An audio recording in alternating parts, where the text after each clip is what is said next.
മക്കളെ, നമ്മൾ ഇനി ചെയ്യാൻ പോകുന്ന ചില ക്വസ്റ്റ്യൻസ് നമ്മുടെ ഒരു ലോജിക്ക് അപ്ലൈ ചെയ്ത് ഒരു കോമൺ സെൻസ് അപ്ലൈ ചെയ്താൽ പെട്ടെന്ന് ആൻസർ കിട്ടുന്ന ചില ക്വസ്റ്റ്യൻസ് ആണ്. ഈ ക്വസ്റ്റ്യൻ ഒന്ന് നോക്കിയേ. ഇൻ ദ ഗിവൺ ഫിഗർ, നമുക്കൊരു ഫിഗർ അവർ തന്നിട്ടുണ്ട്. ആ ഫിഗറിൽ A P and B P are the tangents to a circle with centre O. അതായത് സെൻറ്റർ ഒയുള്ള ഒരു സർക്കിളിലേക്കുള്ള ടാൻജൻസ് ആണ് എ പിയും ബി പിയും. Such that A P 5 centimetre, അവർ നമുക്ക് എ പി 5 സെൻറ്റിമീറ്റർ ആണ് തന്നിട്ടുണ്ട്.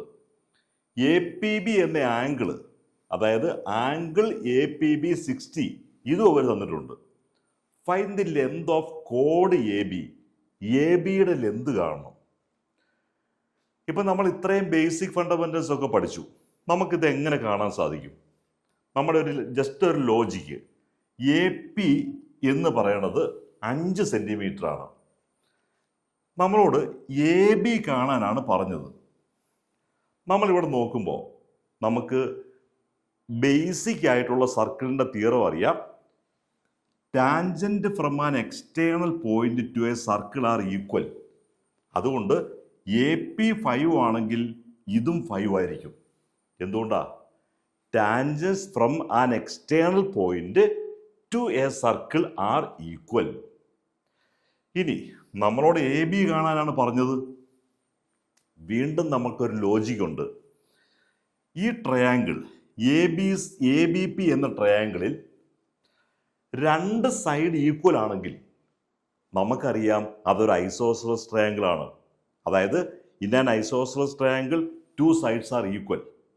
പക്ഷേ ഐസോസെലസ് ട്രയാങ്കിളിൽ 2 സൈഡ് മാത്രമല്ല, ഈ 2 സൈഡുകളുടെ ഓപ്പോസിറ്റ് ആയിട്ടുള്ള ആംഗിൾസും തുല്യമാണ്. അപ്പം ഈ 2 സൈഡും തുല്യമായതുകൊണ്ട് അതിൻ്റെ ഓപ്പോസിറ്റ് വരുന്ന ആംഗിൾസും തുല്യമായിരിക്കും, അല്ലേ? ഇതും ഇതും എക്സ് എന്ന് കൊടുക്കുക. അപ്പം നമുക്കറിയാം ഒരു ട്രയാങ്കിളിൻ്റെ ടോട്ടൽ ആംഗിൾസ് 180 ഡിഗ്രിയാണ്. അപ്പം ടോട്ടൽ ആംഗിൾ 180 ആണെങ്കിൽ അതിൽ നിന്നും ഈ 60 അങ്ങോട്ട് മൈനസ് ചെയ്താൽ നമുക്ക് എന്ത് കിട്ടി? 120 ആണ്. അതായത് angle A plus angle B equal to 120. പക്ഷേ നമുക്കറിയാം ആംഗിൾ എയും ആംഗിൾ ബിയും തുല്യമാണ്. അപ്പം ഇത് ടോട്ടൽ 120 അവർ തുല്യവുമാണെങ്കിൽ ഓരോ ആംഗിളും 120/2 60 ആണ്. അതുകൊണ്ട് നമുക്ക് ഈ ആംഗിൾസ്, ഈ എക്സ് 60 ആണ്, ആംഗിൾ എയും ആംഗിൾ ബിയും 60 ആണ്. ഇനിയാണ് നമുക്ക് കറക്റ്റായിട്ടുള്ള ലോജിക്കിലേക്ക് വരുന്നത്. ഈ angle 60, angle A 60, angle B 60. If all angles are 60 degree, the triangle is an equilateral triangle. അപ്പം നമുക്ക് പറയാം all angles of this triangle are 60 degree. Therefore, triangle ABC is ABP is an equilateral triangle. അപ്പോൾ ഇക്വലാറ്റർ ട്രയാങ്കിളിൻ്റെ angles മാത്രമല്ല, സൈഡ്സും equal ആണ്. Therefore, AP is equal to PB is equal to AB. Reason എന്താണ്? All sides of an equilateral triangle are equal. Therefore, AB. നമ്മൾ ചോദിച്ചത് length of the code A B ആണ്. Therefore, length of the code A B is equal to 5 centimetre. ഇതാണ് sir പറഞ്ഞത്. നമ്മുടെ ലോജിക്കാണ് നമ്മൾ apply ചെയ്യേണ്ടത്. ഇനി ഇതുപോലെ തന്നെ നമ്മുടെ ലോജിക്ക് അപ്ലൈ ചെയ്യുന്ന വേറൊരു ക്വസ്റ്റ്യൻ. നമുക്കൊരു ഫിഗർ അവർ തന്നിട്ടുണ്ട്. ഇത് എ ബി സി എന്ന് പറയുന്ന ഒരു ട്രയാങ്കിളാണ്. ഡി ഇ എഫ് ഈ പോയിന്റുകളിൽ ടച്ച് ചെയ്യുന്ന ഒരു സർക്കിളും തന്നിട്ടുണ്ട്. In given figure A circle is inscribed in triangle A B C such that it touches the side A B B C C A at points D E and F respectively. If the length of the sides AB, BC, CA 12 cm, 8 cm, 10 cm respectively, find the length of AD, BE, CF. ഇവിടെ നമ്മൾ ഒത്തിരി confusion ഒന്നും ആകണ്ട. നമ്മളോട് അവർ പറഞ്ഞിരിക്കുന്ന ഇത്രയേ ഉള്ളൂ. ABC എന്ന triangle ഓരോ സൈഡിൻ്റെ ലെന്ത് അവർ ഓരോന്നും പറഞ്ഞാണ് തന്നിരിക്കുന്നത്. ABBCCA 12, 8, 10 ആണ്. അപ്പൊ AB 12 ആണ്. AB-യുടെ ലെന്ത് 12, BC-യുടെ ലെന്ത് 8 ആണ്, AC-യുടെ ലെന്ത് 10 സെന്റിമീറ്റർ ആണ്. നമ്മോട് ചോദിച്ചത് ADBECF. നമുക്കൊരു കാര്യം ചെയ്യാം. ഇവിടെ ADക്ക് എക്സ് എന്ന് കൊടുക്കാം. നമുക്ക് ADക്ക് എക്സ് എന്ന് കൊടുക്കാം.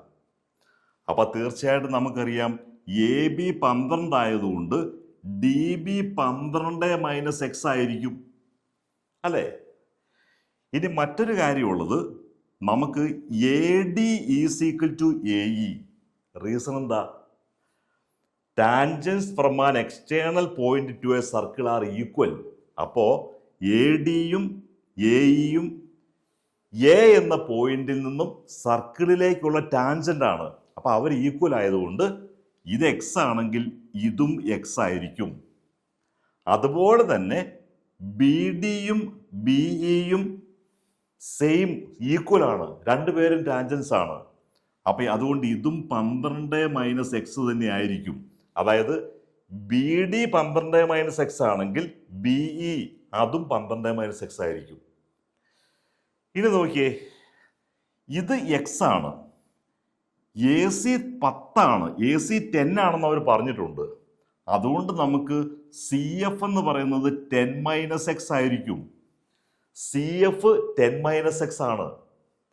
മറ്റൊരു കാര്യം കൂടിയുണ്ട്, ഈ CFും CEയും തുല്യമാണ്. അതുകൊണ്ട് അതും 10 - X. കാരണം എന്തുകൊണ്ടാ? സെയിം റീസൺ തന്നെ.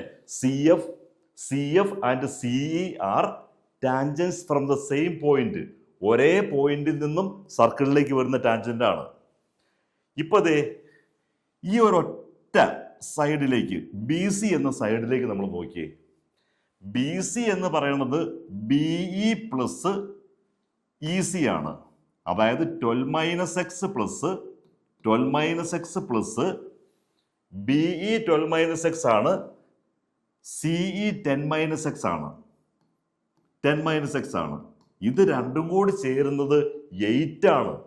കാരണം നമ്മൾ ഓൾറെഡി BC അവർ 8 തന്നിട്ടുണ്ട്. അപ്പം നമ്മളിത് 8 എന്ന് കൊടുത്തു. 12 + 10 24 - 2x 8 ആണ്. അപ്പം 2x എന്ന് പറയുന്നത് 24 - 8 16 എന്ന് കിട്ടി. 2x ഈസ് ഈക്വൽ ടു 24 - 8 16 എന്ന് കിട്ടി. ഇവിടെ നമുക്കൊന്നുകൂടെ നോക്കാം. ഇത് 8 ആണ്. 12, 8, 10. അതായത് ABBCCA. ABBCCA. അപ്പോൾ ഇത് എക്സ് ആണെങ്കിൽ ഇത് 12 - X വന്നു. അപ്പോൾ ഇതും 12 - X. ഇതും എക്സ് വന്നു. ഇത് 10 - X 10 - X. അപ്പം നമുക്ക് 12 - X പ്ലസ് 10 - X 8 എന്ന് കിട്ടി. 22 ആണ്. നമുക്ക് മിസ്റ്റേക്ക് വന്നത് 12 + 10 22 ആണ്. അപ്പം 22 - 2x 8. അപ്പം 2x 8 - 22 - 8 എന്ന് വരും. അതായത് 2x ഇപ്പുറത്തേക്ക് പോകുമ്പം 22 - 8, അതായത് 14 എന്ന് കിട്ടി. അപ്പം x 7 എന്ന് കിട്ടി. x നമുക്ക് 7 എന്ന് കിട്ടി. നമ്മളോട് ഏതെല്ലാം കാണാൻ പറഞ്ഞേ? AD കാണാൻ പറഞ്ഞു. AD x തന്നെയാണ്. അപ്പം AD ഈസ് ഈക്വൽ ടു 7. ഇനി BE കാണാൻ പറഞ്ഞു. BE എന്ന് പറയുന്നത് 12 - X ആണ്. അപ്പം 12 - 7 ഈസ് ഈക്വൽ ടു 5 എന്ന് കിട്ടി. BE ഈസ് ഈക്വൽ ടു 5 എന്ന് കിട്ടി. ലാസ്റ്റ് CF കാണാൻ പറഞ്ഞു. അപ്പൊ CF എന്ന് പറയുന്നത് 10 - X ആണ്. 10 - X എന്ന് പറയുന്നത് 10 - 7 ആണ്, 3. അപ്പോൾ therefore the answer is AD 7, BE 5, അതുപോലെ CF is equal to 3 എന്ന് നമുക്ക് ആൻസർ കിട്ടി.